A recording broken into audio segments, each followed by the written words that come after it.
Chapter 18. Merry days were these at Thornfield Hall, and busy days too. How different from the first 3 months of stillness, monotony, and solitude I had passed beneath its roof. All sad feelings seemed now driven from the house, all gloomy associations forgotten. There was life everywhere, movement all day long. You could not now traverse the gallery, once so hushed, nor enter the front chambers, once so tenantless, without encountering a smart lady's maid or a dandy valet.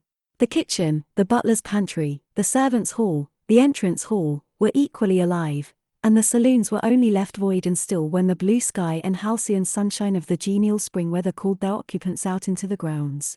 Even when that weather was broken, and continuous rain set in for some days, no damp seemed cast over enjoyment. Indoor amusements only became more lively and varied, in consequence of the stop put to outdoor gaiety. I wondered what they were going to do the first evening a change of entertainment was proposed. They spoke of playing charades, but in my ignorance I did not understand the term. The servants were called in, the dining-room tables wheeled away, the lights otherwise disposed, the chairs placed in a semicircle opposite the arch. While Mr. Rochester and the other gentlemen directed these alterations, the ladies were running up and downstairs ringing for their maids. Mrs. Fairfax was summoned to give information respecting the resources of the house in shawls, dresses, draperies of any kind, and certain wardrobes of the third story were ransacked, and their contents, in the shape of brocaded and hooped petticoats, satin sacks, black modes, lace lappets, and were brought down in armfuls by the Abigails. Then a selection was made, and such things as were chosen were carried to the boudoir within the drawing-room. Meantime, Mr. Rochester had again summoned the ladies round him, and was selecting certain of their number to be of his party. "Miss Ingram is mine, of course," said he. Afterwards he named the 2 Mrs. Eshton, and Mrs. Dent. He looked at me. I happened to be near him, as I had been fastening the clasp of Mrs. Dent's bracelet, which had got loose. "Will you play?" he asked. I shook my head. He did not insist, which I rather feared he would have done. He allowed me to return quietly to my usual seat. He and his aides now withdrew behind the curtain. The other party, which was headed by Colonel Dent, sat down on the crescent of chairs. One of the gentlemen, Mr. Eshton, observing me, seemed to propose that I should be asked to join them, but Lady Ingram instantly negatived the notion. "No," I heard her say, "she looks too stupid for any game of the sort." Ere long a bell tinkled, and the curtain drew up. Within the arch, the bulky figure of Sir George Lynn, whom Mr. Rochester had likewise chosen, was seen enveloped in a white sheet. Before him, on a table, lay open a large book, and at his side stood Amy Eshton, draped in Mr. Rochester's cloak, and holding a book in her hand. Somebody, unseen, rang the bell merrily. Then Adele, who had insisted on being one of her guardian's party, bounded forward, scattering round her the contents of a basket of flowers she carried on her arm. Then appeared the magnificent figure of Miss Ingram, clad in white, a long veil on her head, and a wreath of roses round her brow. By her side walked Mr. Rochester, and together they drew near the table. They knelt, while Mrs. Dent and Louisa Eshton, dressed also in white, took up their stations behind them. A ceremony followed, in dumb show, in which it was easy to recognize the pantomime of a marriage. At its termination, Colonel Dent and his party consulted in whispers for 2 minutes, then the colonel called out, "Bride!" Mr. Rochester bowed, and the curtain fell. A considerable interval elapsed before it again rose. Its second rising displayed a more elaborately prepared scene than the last. The drawing-room, as I have before observed, was raised 2 steps above the dining-room, and on the top of the upper step, placed a yard or 2 back within the room, appeared a large marble basin, which I recognized as an ornament of the conservatory where it usually stood, surrounded by exotics, and tenanted by goldfish, and whence it must have been transported with some trouble, on account of its size and weight. Seated on the carpet, by the side of this basin, was seen Mr. Rochester, costumed in shawls, with a turban on his head. His dark eyes and swarthy skin and Paynim features suited the costume exactly. He looked the very model of an Eastern emir, an agent or a victim of the bowstring. Presently advanced into view Miss Ingram. She, too, was attired in Oriental fashion, a crimson scarf tied sash-like round the waist, an embroidered handkerchief knotted about her temples, her beautifully moulded arms bare, one of them upraised in the act of supporting a pitcher, poised gracefully on her head. Both her cast of form and feature, her complexion and her general air, suggested the idea of some Israelitish princess of the patriarchal days, and such was doubtless the character she intended to represent. She approached the basin, and bent over it as if to fill her pitcher. She again lifted it to her head. The personage on the well brink now seemed to accost her, to make some request. She let down her pitcher on her hand, and gave him to drink. From the bosom of his robe he then produced a casket, opened it and showed magnificent bracelets and earrings. She acted astonishment and admiration. Kneeling, he laid the treasure at her feet. Incredulity and delight were expressed by her looks and gestures. The stranger fastened the bracelets on her arms and the rings in her ears. It was Eleazar and Rebecca. The camels only were wanting. The divining party again laid their heads together. Apparently they could not agree about the word or syllable the scene illustrated. Colonel Dent, their spokesman, demanded the tableau of the whole, whereupon the curtain again descended. On its third rising only a portion of the drawing-room was disclosed, the rest being concealed by a screen, hung with some sort of dark and coarse drapery. The marble basin was removed. In its place stood a deal table and a kitchen chair. These objects were visible by a very dim light proceeding from a horn lantern, the wax candles being all extinguished. Amidst this sordid scene sat a man with his clenched hands resting on his knees, and his eyes bent on the ground. I knew Mr. Rochester, though the begrimed face, the disordered dress, his coat hanging loose from one arm, as if it had been almost torn from his back in a scuffle, the desperate and scowling countenance, the rough, bristling hair might well have disguised him. As he moved, a chain clanked, to his wrists were attached fetters. "Bridewell," exclaimed Colonel Dent, and the charade was solved. A sufficient interval having elapsed for the performers to resume their ordinary costume, they re-entered the dining-room. Mr. Rochester led in Miss Ingram. She was complimenting him on his acting. "Do you know," said she, "that, of the three characters, I liked you in the last best. Oh, had you but lived a few years earlier, what a gallant gentleman highwayman you would have made. Is all the soot washed from my face?" he asked, turning it towards her. "Alas! Yes, the more's the pity. Nothing could be more becoming to your complexion than that ruffian's rouge. You would like a hero of the road then?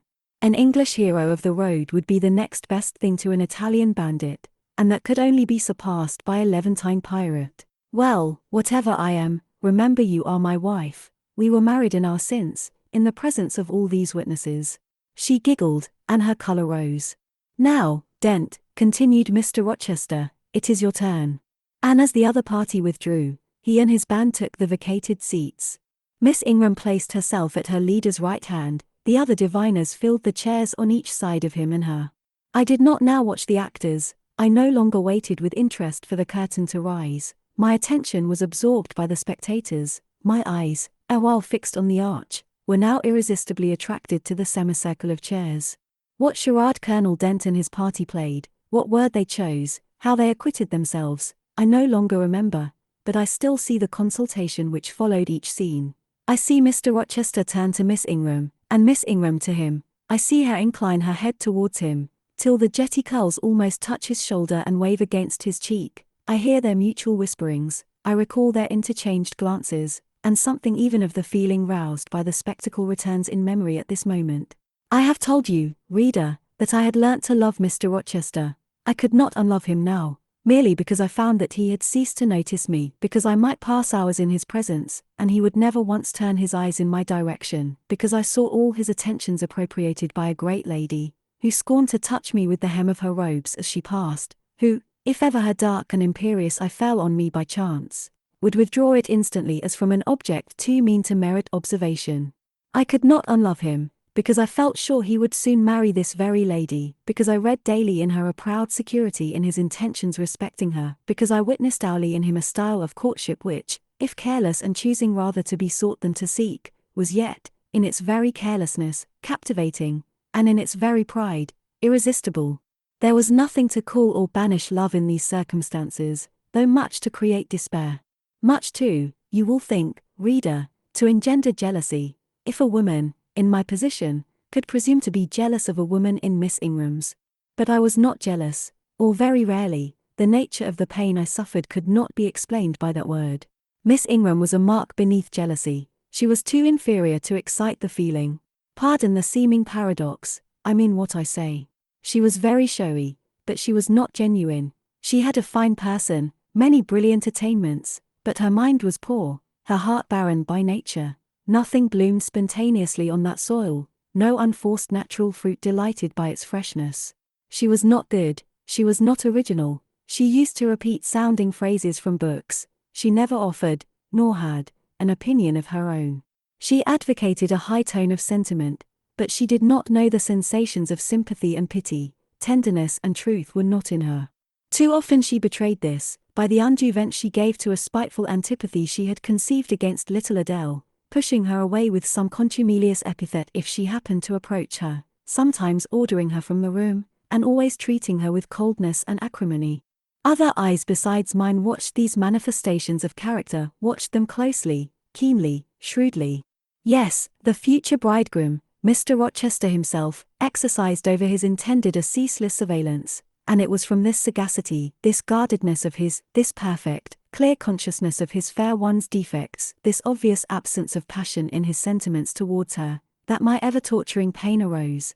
I saw he was going to marry her, for family, perhaps political reasons, because her rank and connections suited him. I felt he had not given her his love, and that her qualifications were ill-adapted to win from him that treasure. This was the point, this was where the nerve was touched and teased, this was where the fever was sustained and fed. She could not charm him. If she had managed the victory at once, and he had yielded and sincerely laid his heart at her feet, I should have covered my face, turned to the wall, and, figuratively, have died to them.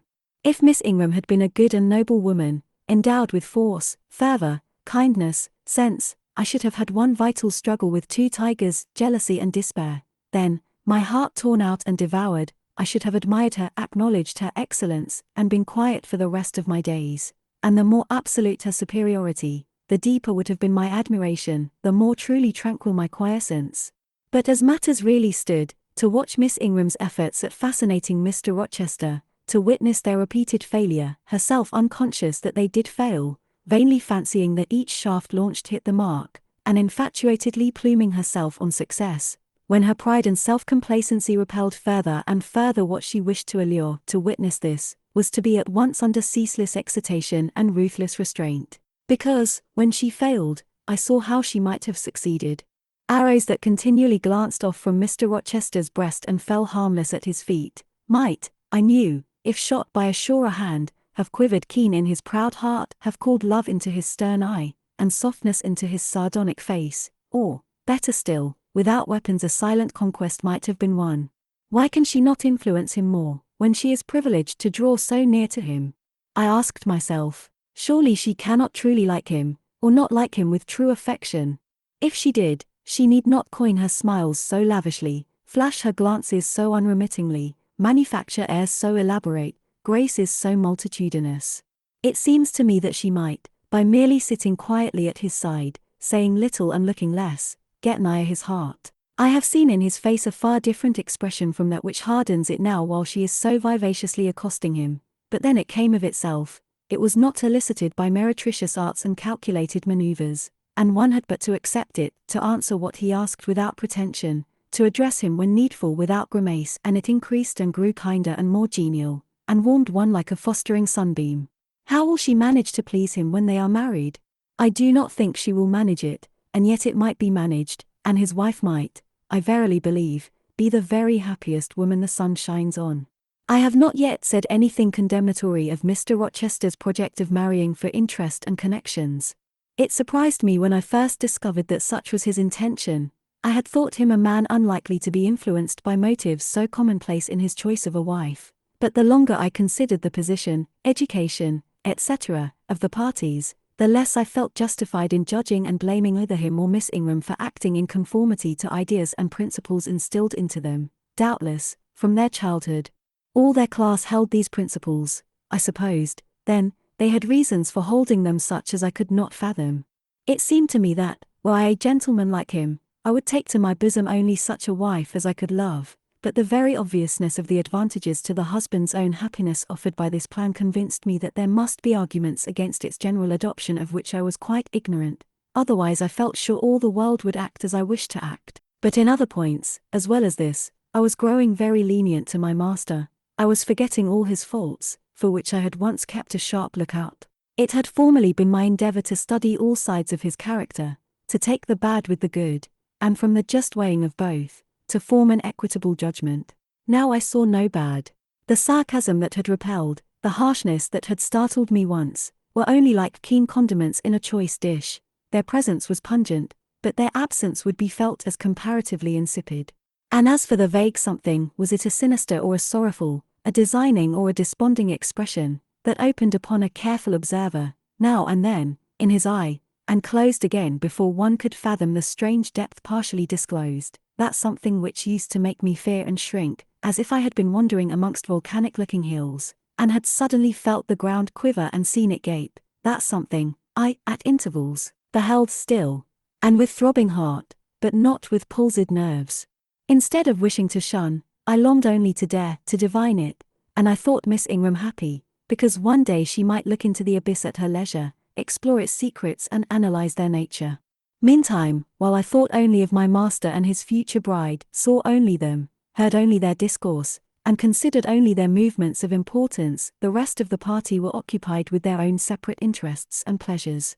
The ladies Lynn and Ingram continued to consort in solemn conferences, where they nodded their 2 turbans at each other, and held up their 4 hands in confronting gestures of surprise, or mystery, or horror, according to the theme on which their gossip ran, like a pair of magnified puppets.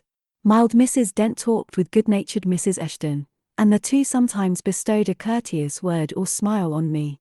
Sir George Lynn, Colonel Dent, and Mr. Eshton discussed politics, or county affairs, or justice business. Lord Ingram flirted with Amy Eshton, Louisa played and sang to and with one of the Messrs. Lynn, and Mary Ingram listened languidly to the gallant speeches of the other.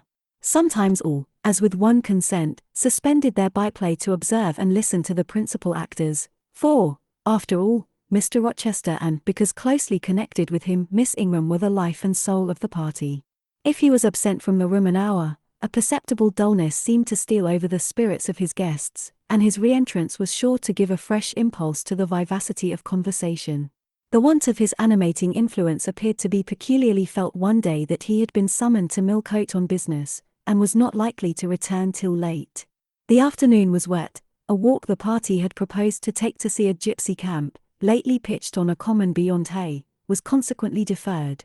Some of the gentlemen were gone to the stables, the younger ones, together with the younger ladies, were playing billiards in the billiard-room. The dowagers Ingram and Lynn sought solace in a quiet game at cards.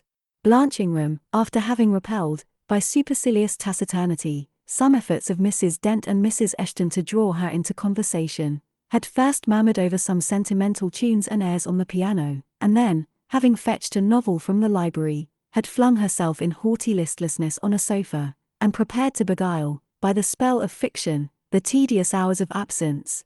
The room and the house were silent, only now and then the merriment of the billiard players was heard from above. It was verging on dusk, and the clock had already given warning of the hour to dress for dinner, when little Adele, who knelt by me in the drawing-room window-seat, suddenly exclaimed, "Voilà Monsieur Rochester, qui revient." I turned, and Miss Ingram darted forwards from her sofa. The others, too, looked up from their several occupations, for at the same time a crunching of wheels and a splashing tramp of horse hoofs became audible on the wet gravel. A post-chaise was approaching. "What can possess him to come home in that style?" said Miss Ingram. "He rode Mesrour, the black horse, did he not, when he went out? And Pilot was with him. What has he done with the animals?" As she said this, she approached her tall person and ample garments so near the window, that I was obliged to bend back almost to the breaking of my spine. In her eagerness she did not observe me at first, but when she did, she curled her lip and moved to another casement. The post-chaise stopped, the driver rang the doorbell, and a gentleman alighted attired in travelling garb, but it was not Mr. Rochester, it was a tall, fashionable-looking man, a stranger. "How provoking!" exclaimed Miss Ingram, "you tiresome monkey!" apostrophizing Adele, who perched you up in the window to give false intelligence, and she cast on me an angry glance, as if I were in fault. Some parleying was audible in the hall, and soon the newcomer entered. He bowed to Lady Ingram, as deeming her the eldest lady present. "It appears I come at an inopportune time, madam," said he, "when my friend, Mr. Rochester, is from home, but I arrive from a very long journey, and I think I may presume so far on old and intimate acquaintance as to install myself here till he returns.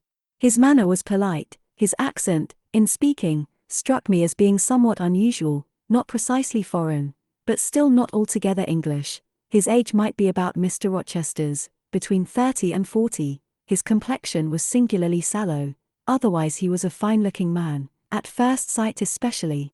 On closer examination, you detected something in his face that displeased, or rather that failed to please. His features were regular, but too relaxed, his eye was large and well cut, but the life looking out of it was a tame, vacant life, at least so I thought. The sound of the dressing bell dispersed the party. It was not till after dinner that I saw him again. He then seemed quite at his ease. But I liked his physiognomy even less than before. It struck me as being at the same time unsettled and inanimate. His eye wandered, and had no meaning in its wandering. This gave him an odd look, such as I never remembered to have seen. For a handsome and not an unamiable-looking man, he repelled me exceedingly. There was no power in that smooth-skinned face of a full oval shape, no firmness in that aquiline nose and small cherry mouth. There was no thought on the low, even forehead, no command in that blank, brown eye. As I sat in my usual nook, and looked at him with the light of the girandoles on the mantelpiece beaming full over him, for he occupied an armchair drawn close to the fire, and kept shrinking still nearer, as if he were cold, I compared him with Mr. Rochester. I think, with deference be it spoken, the contrast could not be much greater between a sleek gander and a fierce falcon, between a meek sheep and the rough-coated keen-eyed dog, its guardian. He had spoken of Mr. Rochester as an old friend. A curious friendship theirs must have been, a pointed illustration, indeed, of the old adage that extremes meet. 2 or 3 of the gentlemen sat near him, and I caught at times scraps of their conversation across the room. At first I could not make much sense of what I heard, for the discourse of Louisa Eshton and Mary Ingram, who sat nearer to me, confused the fragmentary sentences that reached me at intervals. These last were discussing the stranger. They both called him a beautiful man. Louisa said he was a love of a creature, and she adored him, and Mary instanced his pretty little mouth, and nice nose, as her ideal of the charming. "And what a sweet-tempered forehead he has," cried Louisa, "so smooth, none of those frowning irregularities I dislike so much, and such a placid eye and smile." And then, to my great relief, Mr. Henry Lind summoned them to the other side of the room, to settle some point about the deferred excursion to Hay Common. I was now able to concentrate my attention on the group by the fire, and I presently gathered that the newcomer was called Mr. Mason. Then I learned that he was but just arrived in England, and that he came from some hot country, which was the reason, doubtless, his face was so sallow, and that he sat so near the hearth, and wore a surtout in the house. Presently the words Jamaica, Kingston, Spanish Town, indicated the West Indies as his residence, and it was with no little surprise I gathered, ere long, that he had there first seen and become acquainted with Mr. Rochester. He spoke of his friend's dislike of the burning heats, the hurricanes, and rainy seasons of that region. I knew Mr. Rochester had been a traveller, Mrs. Fairfax had said so, but I thought the continent of Europe had bounded his wanderings. Till now I had never heard a hint given of visits to more distant shores. I was pondering these things, when an incident, and a somewhat unexpected one, broke the thread of my musings. Mr. Mason, shivering as someone chanced to open the door, asked for more coal to be put on the fire, which had burnt out its flame, though its mass of cinder still shone hot and red. The footman who brought the coal, in going out, stopped near Mr. Eshton's chair, and said something to him in a low voice, of which I heard only the words, "Old woman, quite troublesome." "Tell her she shall be put in the stocks if she does not take herself off," replied the magistrate. "No, stop," interrupted Colonel Dent. "Don't send her away, Eshton, we might turn the thing to account, better consult the ladies." And speaking aloud, he continued, "Ladies, you talked of going to Hay Common to visit the gypsy camp. Sam here says that one of the old Mother Bunches is in the servants' hall at this moment, and insists upon being brought in before the quality, to tell them their fortunes. Would you like to see her?" "Surely, Colonel," cried Lady Ingram, "you would not encourage such a low impostor. Dismiss her, by all means, at once."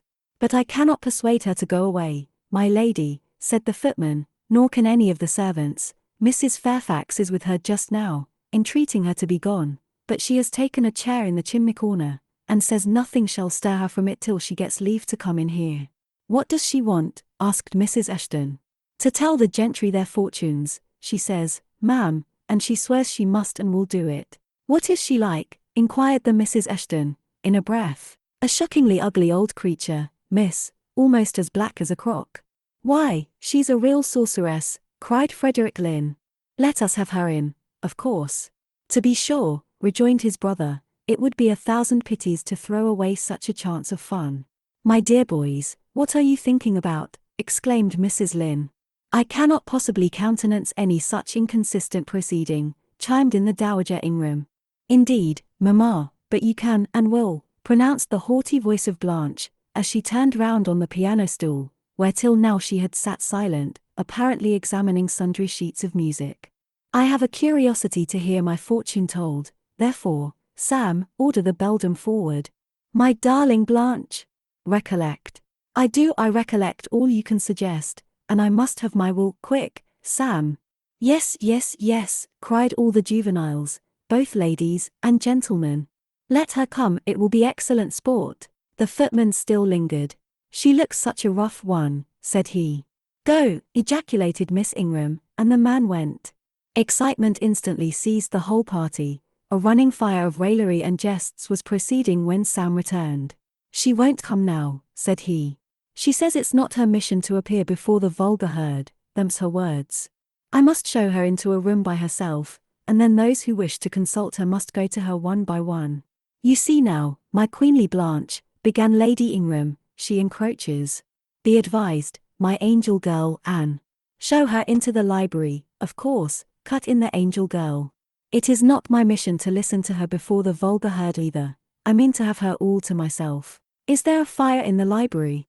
Yes, ma'am, but she looks such a tinkler. Cease that chatter, blockhead, and do my bidding. Again Sam vanished, and mystery, animation, expectation rose to full flow once more. She's ready now, said the footman, as he reappeared.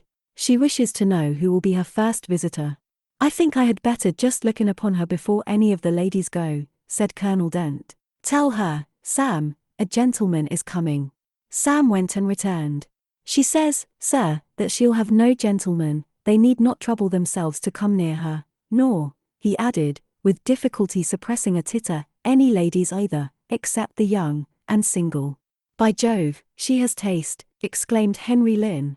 Miss Ingram rose solemnly. I go first, she said, in a tone which might have befitted the leader of a forlorn hope, mounting a breach in the van of his men.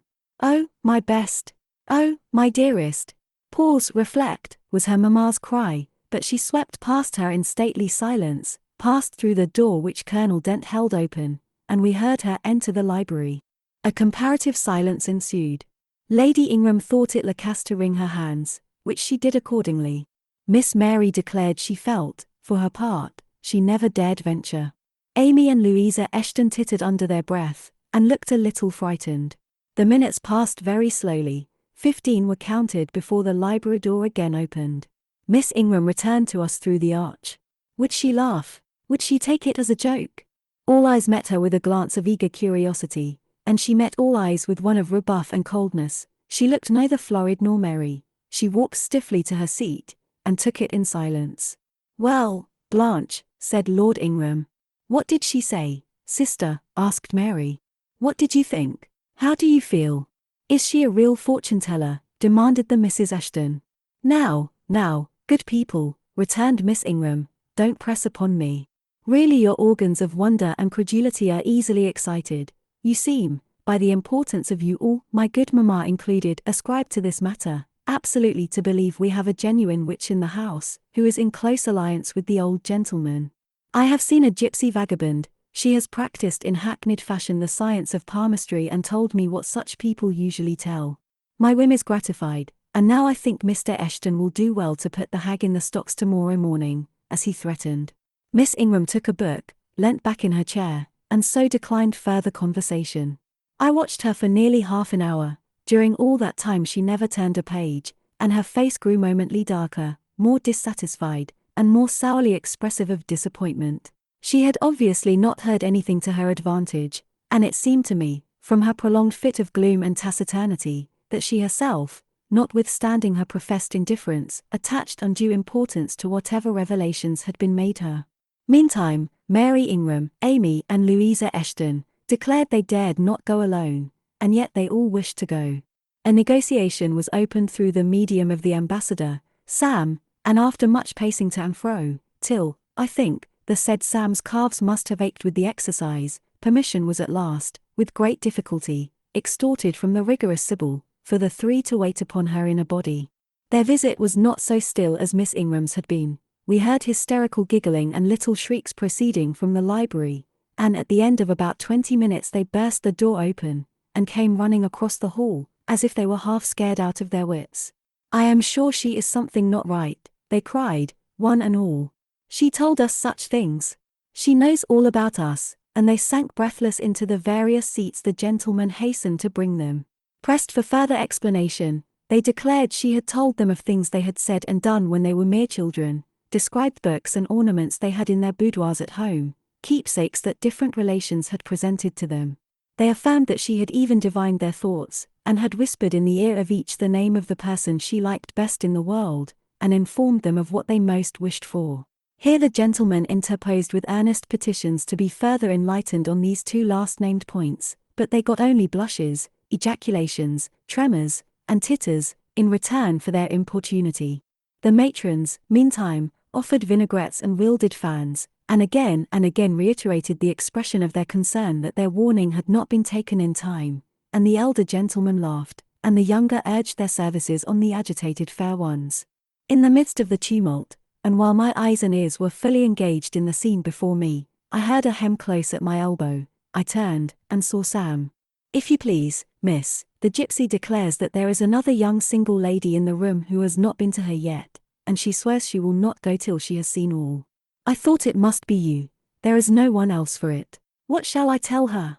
"Oh, I will go by all means," I answered, and I was glad of the unexpected opportunity to gratify my much excited curiosity. I slipped out of the room, unobserved by any eye, for the company were gathered in one mass about the trembling trio just returned, and I closed the door quietly behind me. "If you like, miss," said Sam, "I'll wait in the hall for you, and if she frightens you, just call and I'll come in." "No, Sam, return to the kitchen. I am not in the least afraid." Nor was I, but I was a good deal interested and excited.